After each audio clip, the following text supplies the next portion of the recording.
Nah, saya jelaskan lagi. Yang pertama adalah kuantor universal. Namanya universal. Universal itu berlaku semuanya, untuk semuanya, seluruhnya, setiap tiap-tiapnya. Kuantor universal menunjukkan bahwa setiap objek dalam semestanya mempunyai sifat kalimat yang menyatakannya. Nah, kuantor universal disimbolkan dengan lambang A terbalik. Nah, kalimat yang mengandung kuantum universal itu ditandai dengan adanya kata-kata semua, seluruhnya, setiap, tiap-tiap, segalanya. Jadi segalanya, semuanya ya. Jadi universal, semuanya. Nah, kemudian kalimat dalam kuantum universal itu supaya dapat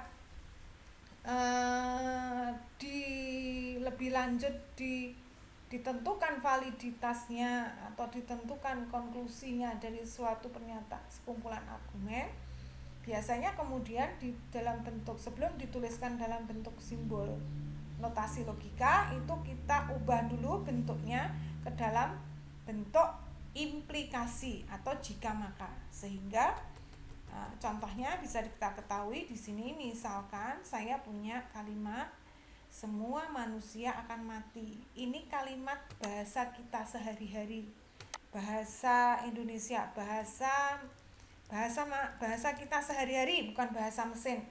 Nah, kalau kita mau membuat program ya yang berbasis logika manusia, tentu saja kita tidak bisa mentah-mentah memasukkan kalimat seperti ini. Makanya harus kita ubah dalam bentuk simbol notasi logika. Nah, untuk menyimpulkan dalam bentuk simbol notasi logika itu, maka kalimat sehari-hari ini harus kita perbaiki dahulu penulisannya, yaitu menggunakan operator logika. Nah, kuantor universal itu dapat dituliskan dengan penghubung implikasi. Nah, kalimatnya itu menjadi seperti ini, yaitu untuk semua X, jika X adalah manusia, maka X akan mati. Ya. Nah, kalimat ini ada dua kalimat inti. Yang pertama adalah X manusia. Jika maka ini penghubung. Jadi bukan merupakan inti kalimat, ya. Sekali lagi, jika maka ini penghubung, bukan inti kalimat. Dan untuk semua di depan ini adalah kuantor, tidak termasuk kalimat.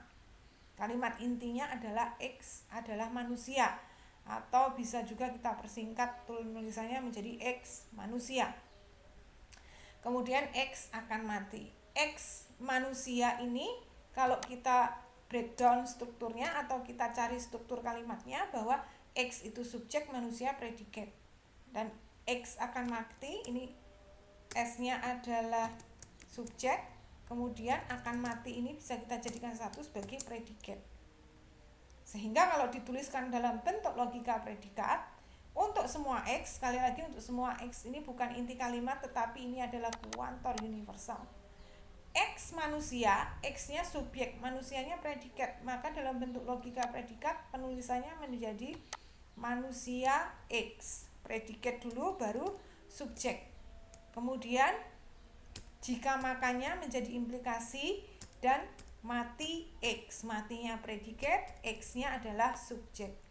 Sehingga dalam bentuk simbol tadi, kuantor universalnya sendiri berubah menjadi universal X. Kemudian manusia X, implikasi mati X. Simpel ya. Nah, kemudian contoh yang lain lagi di sini ada semua unggas bertelur. Jadi kalau dilakukan secara step by step untuk mengubah kalimat berkuantor universal ini ke dalam bentuk simbol notasi logika, itu langkah yang harus Anda lakukan adalah yang pertama, cari lingkup atau skop kuantor universalnya.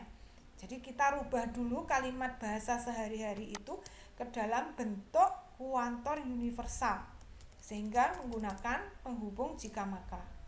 Ya, contohnya seperti ini. Kemudian sesudah itu jika makanya kita ganti menjadi implikasi.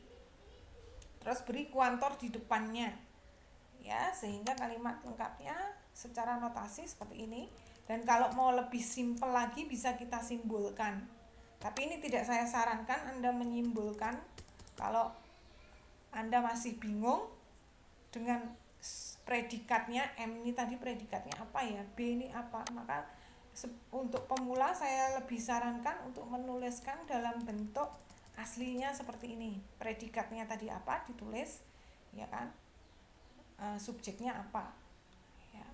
Nih ya, sehingga kalau misalnya saya punya sekumpulan argumen seperti ini, ya, contoh, maka kita akan bisa menentukan nih, apakah konklusi dari dua buah premis ini, premis yang pertama semua manusia akan mati, premis yang kedua Rio adalah manusia, sehingga konklusinya adalah Rio akan mati, itu bisa bernilai benar atau salah, ya, valid atau tidak.